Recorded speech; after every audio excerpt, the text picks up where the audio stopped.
Hello friends, good evening to all of you. दोस्तों, मैं आप सबका स्वागत करता हूं अपने इस यूट्यूब चैनल पर। दोस्तों, आज हम मैथ के पार्ट 4 को डिस्कस करेंगे, यानी गणित की आपकी चौथी क्लास को डिस्कस करेंगे। इससे पहले हमने गणित की 3 क्लासेस को डिस्कस किया था, जिसमें हमने पहली क्लास में डिस्कस किया गणित में कुल अंकों की संख्या कितनी है। उसमें हमने आपकी इमेजिनरी नंबर यानी काल्पनिक संख्याओं को पढ़ा। उसी में हमने जटिल संख्या या कॉम्प्लेक्स नंबर को पढ़ा। उसी में हमने जाना था कि अभाज्य और भाज्य संख्या कौन सी होती है। उसके बाद हमने गणित के भाग 2 को डिस्कस किया। उस भाग 2 में हमने उन्हीं भाज्य और अभाज्य संख्याओं को पढ़ा, क्योंकि भाज्य और जो आपकी अभाज्य संख्या है, खासकर आपके प्राइम नंबर्स या अभाज्य संख्या, उसमें बहुत ज़्यादा क्वेश्चंस बनते हैं। तो हमने 2 पार्ट्स में डिस्कस किया था।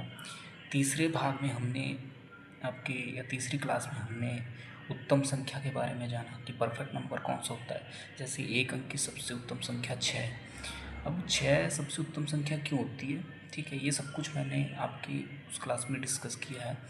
लिंक मेरे डिस्क्रिप्शन बॉक्स में पड़ा है, वहाँ से जाकर आप उन क्लास को अटेंड कर सकते हो। आज हम फिर से परिमेय संख्याओं को आगे डिस्कस करेंगे।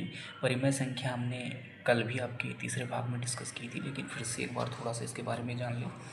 दोस्तों, याद रखना, परिमेय संख्या है वह संख्या होती है जो आपकी P/Q के फॉर्म में होती है।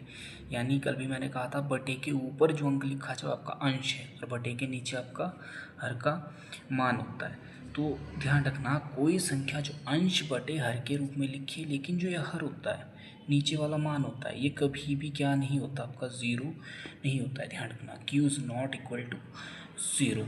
अगर Q का मान क्या है, ज़ीरो है, तो वह संख्या हमेशा आपकी अपरिभाषित होती है, यानी आपकी नॉन डिफाइंडेबल वैल्यू, आप कह सकते हो अनंत। तो ये हमने कल इसके बारे में डिटेल से पढ़ा है, आप तीसरी क्लास में जाकर देख सकते हो, या जो हमने क्लास 3 को अटेंड किया था। अब हम इसी में डेसिमल का एक केस सॉल्व करेंगे। दशमलव का केस जो परिमेय और अपरिमेय को लेकर बनता है, जहाँ से क्वेश्चन पुट होता है। ध्यान रखना, इसके लिए आपको सबसे पहले ये जानना जरूरी होता है कि जो डेसिमल होता है, ध्यान रखना दोस्तों, ये आपका 2 तरीके का होता है, ठीक है। हिंदी में हम पढ़ते हैं शांत और आपका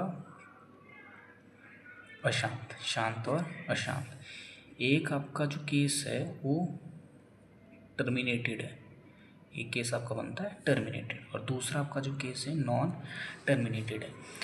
दोस्तों ध्यान रखना, टर्मिनेटेड का मतलब होता है समाप्त, खत्म, ठीक है। अगर कोई चीज़ समाप्त है, खत्म है, तो अपने आप ही शांत बैठती हो।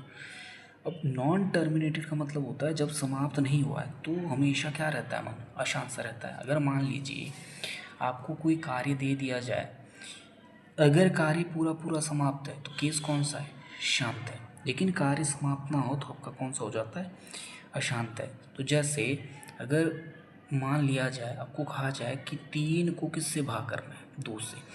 देखो कर सकते हो, क्योंकि ऊपर वाली संख्या बड़ी है, नीचे वाली संख्या छोटी है।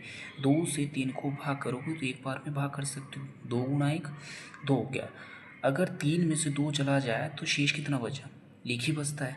अब 2 से 1 को भाग नहीं कर सकते हो, क्योंकि 1 कैसा है, छोटा नंबर है। तो यहाँ पर 1 के बाद क्या पुट कर दोगे, दशमलव। जैसे ही दशमलव पुट करते हो, यहाँ पर 1 के बाद क्या ऐड हो जाती है, आपकी 0। अब 2 से 10 कट जाएगा आपका 5 बार में। अब देखिए, पॉइंट के बाद पूरी पूरी संख्या क्या होगी, आपकी समाप्त होगी। ध्यान रखना, संख्या समाप्त है कि नहीं है। अगर मैं इस 5 के बाद ये वाला साइन पुट कर रहा हूँ, डैश साइन, यही आपका क्या है कि ये संख्या अब भी चलती जा रही है, समाप्त नहीं है। अगर ये साइन नहीं लगाया, जैसे यहाँ नहीं लगाया, तो ये संख्या क्या है, समाप्त है। तो ध्यान रखना, पॉइंट के बाद अगर पूरी पूरी संख्या समाप्त हो जाए, केस कौन सा हो जाता है, शांत। और जब भी शांत केस होगा, हमेशा आपकी संख्या कैसी होगी, परिमेय संख्या। ध्यान रखना, आपकी संख्या हमेशा कैसी होगी, परिमेय। अब अशांत को समझने के लिए मान लीजिए पहले आपको कोई कार्य दिया गया, जैसे आपसे कहा जाए कि 20 किलोग्राम का या सॉरी, ठीक है, 20 किलोग्राम का एक कट्टा है जो आपको किसी ए स्थान से बी स्थान पर ले जाना है। ठीक है, अब ध्यान रखना ये कार्य, फिर सेम कार्य, फिर आपसे फिर कहा जाए कि 20 किलोग्राम का कट्टा इस ए स्थान से फिर बी स्थान पर ले जाना है। बार बार आपको एक ही कार्य क्या किया जाए, दे दिया जाए। अब आप कह सकते हो कि कार्य क्या है, अशांत है, लेकिन कार्य बार बार क्या हो रहा है, रिपीट हो रहा है। ठीक है, ये पहला केस। दूसरा केस कि जब आपको कहा जाए कि पहले आपको 20 किलोग्राम कट्टा ए स्थान से बी स्थान तक ले जाने के लिए कहा जाए, फिर आपको कहा जाए कि आपको 30 किलोग्राम का कट्टा ए स्थान से बी स्थान पर ले जाना है, फिर आपसे कहा जाए कि 40 किलोग्राम का कट्टा ए स्थान से बी स्थान पर ले जाना है। अब आप कह सकते हो कि यहाँ पर कार्य आपका रिपीट, देखो कार्य तो रिपीट नहीं हुआ है। ठीक है, कार्य जरूर है, ये एक पहला कार्य, ये दूसरा, ये तीसरा, लेकिन कोई भी कार्य बराबर नहीं है, जबकि यहाँ पर सभी कार्य क्या आते हैं, बराबर। तो यहाँ पर ध्यान रखना, जो आपका अशांत केस होता है ये भी अपने आप में दो तरीका का होता है। एक आपका रिपीटेड केस होता है, ध्यान रखना, एक रिपीटेड केस होता है, ठीक है, और दूसरा आपका नॉन रिपीटेड केस होता है। जैसे मैं यहाँ पे लिख दूँ, या मान लीजिए यही संख्या, जैसे 2 को अगर 3 से भाग किया जाए। अब देखो 3 से 2 को भाग नहीं हो सकता है, क्योंकि 2 कैसा है, छोटा नंबर है। तो यहाँ पर क्या पुट करती हूँ, दशमलव। जैसे ही दशमलव पुट करती हूँ 2 के बाद ऐड हो जाएगी 0। अब 3 का टेबल आपको पढ़ना है, 3 का पहाड़ा तब तक पढ़े या 3 के टेबल में 20 आ जाए, या संख्या 20 से क्या हो, कम हो, 20 से अधिक नहीं होनी चाहिए।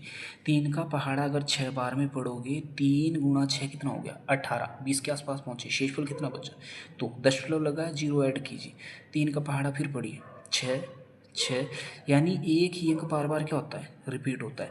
इस साइन से आप देख सकते हो केस कौन सा है, अशांत है। लेकिन देखिए पॉइंट के बाद एक ही कार्य बार बार क्या हुआ, दोहराया जा रहा है। जैसे यहाँ पर क्या था, एक ही कार्य बार बार रिपीट हो रहा है।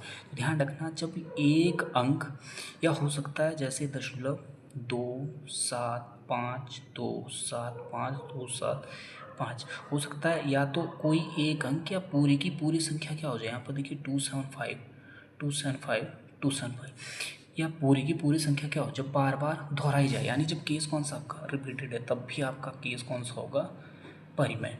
दशमलव में आपका एक ही केस ऐसा होता है जो नॉन रिपीटेड केस है, केस अशांत होगा। यानी क्वेश्चन जब भी डेसिमल पे बनता है, अशांत आपकी संख्या है और संख्या कैसी है, नॉन रिपीटेड है, तो हमेशा आपको नंबर जो प्राप्त होगा हमेशा कैसा होगा, अपरिमेय संख्या ही प्राप्त होती है। बस मात्र एक ही ऐसा केस आपका अपरिमेय है, नॉन रिपीटेड, और केस कैसा होगा, नॉन टर्मिनेटेड या अशांत। ठीक है, जैसे मैं लिख दूँ 0.7542161 ठीक है।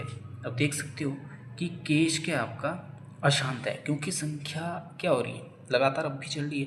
अब देखो यहाँ पर 754216895, ना तो कोई संख्या रिपीट हुई, ना ही कोई अंक बार बार क्या हो रहा है, रिपीट हो रहा है। तो ये केस कैसा हो गया आपका, इरेशनल हो जाता है, आपका अपरिमेय केस बन जाता है। तो फ्रेंड्स ये था आपका दशमलव को लेकर। ठीक है, एक बार थोड़ा सा ओवरव्यू करते हैं। दशमलव पे जब भी परिमेय अपरिमेय का केस बनता है तो ध्यान रखना, दशमलव कितने प्रकार का होता है, 2 प्रकार का, शांत और अशांत। जो आपका शांत है, ठीक है, शांत क्या होता है, जब पूरी पूरी संख्या क्या हो जाए, समाप्त हो जाए। दशमलव के बाद जब भी कोई पूरी पूरी संख्या समाप्त है, केस आपका कैसा हो जाता है, ये शांत हो जाता है, और यही आपका कैसा है, परिमेय। फिर अशांत 2 तरीके का होता है, एक रिपीटेड, एक नॉन रिपीटेड। जब भी दशमलव के बाद कोई एक अंक, जैसे यहाँ पर एक अंक है, या आपका पूरी की पूरी संख्या जब बार बार दोहराई जाए तो केस हमेशा कैसा हो जाता है, आपका परिमेय। लेकिन जब ना तो आपकी संख्या समाप्त हुई, यहाँ पर देख सकते हो, ना कोई अंक रिपीट हो रहा है, ना संख्या रिपीट हो रही है, तो हमेशा केस कैसा हो जाएगा, आपका अपरिमेय या इरेशनल। अब यहाँ पर आपका एक पॉइंट और, ठीक है, यदि आपसे परिमेय संख्याओं को लेकर क्वेश्चन बनता है कि नहीं दो संख्याओं के मध्य कितनी परिमेय संख्याएं हो सकती है। ध्यान रखना, ये क्वेश्चन पुट होता है कि किन्हीं दो संख्याओं के मध्य कितनी परिमेय संख्या हो सकती है। तो हमेशा ध्यान रखना, आपका जो आंसर होगा हमेशा क्या होता है, अनंत, यानी इनफाइनाइट। अगर मैं यहाँ पर लिख दूँ 2/3 और आपका 3/5 कि इन दो संख्याओं के मध्य कितनी परिमेय संख्या हो सकती है, तो आप सीधा कह सकते हो कितनी हो सकती है, इनफाइनाइट। ठीक है, बस आपको क्या करना है फ्रेंड्स, ध्यान रखना, जब भी इन्हीं संख्याओं के बीच के परिमेय संख्या निकालते हो, जो ये नीचे वाला मान होता है, यानी जो आपका हर का मान होता है, इसी को बराबर करके चलना पड़ता है फ्रेंड्स। जैसे मैं यहाँ पर अगर 3 में 5 की गुणा कर दूँ और यहाँ पर 5 में 3 की गुणा कर दूँ, 5 गुणा 3 15, 3 गुणा 5 भी 15, यानी दोनों बैलेंस हुए। लेकिन ध्यान रखना, अगर मैंने 3 में 5 की गुणा किया तो मैं इसके ठीक ऊपर वाले अंक में भी किसकी गुणा करूँगा, 5 की। यहाँ पर 3 की गुणा की है तो ऊपर वाले अंक में भी किसकी गुणा, 3 की। देख सकते हो 5 गुणा 2 10, 5 गुणा 3 15।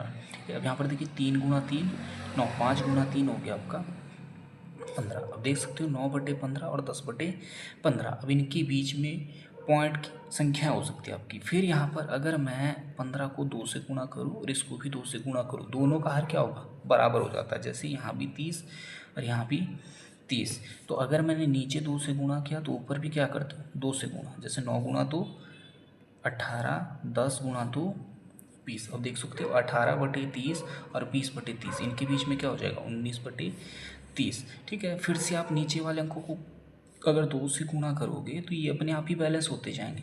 लेकिन ध्यान रखना है ऊपर भी किससे गुणा होगी, 2 से।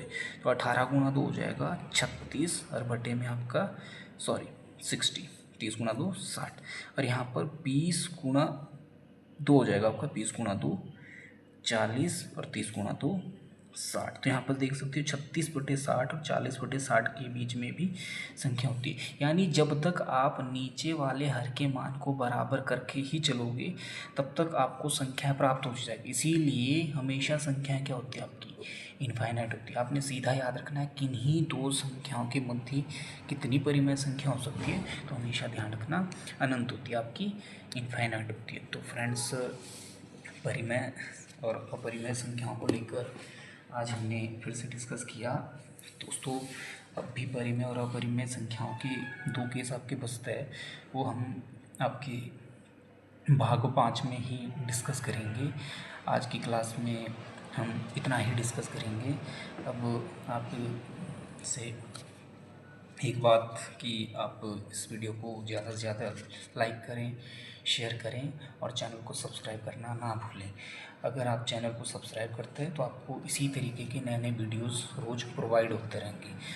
जितना ज़्यादा से ज़्यादा हो पाएगा मैं आप लोगों के लिए ये वीडियोस प्रोवाइड करता रहूँगा, जिससे आपका मैथ का बेस क्या हो जाए, क्लियर हो जाए। मैथ के बेस क्लियर करने के साथ साथ, ठीक है, हम अर्थमेटिक या आपका जो मेंसुरेशन है जिसमें आप ज्योमेट्री पढ़ते हो, उसी में आप त्रिभुज के बारे में पढ़ोगे, वृत्त के बारे में पढ़ोगे, उसको भी डिस्कस करेंगे। तो आज के लिए फ्रेंड्स इतना मेरे हिसाब से बहुत है। बाकी आप सबका साथ और आशीर्वाद इसी तरीके से बना रहे। आप लोगों का बहुत बहुत धन्यवाद।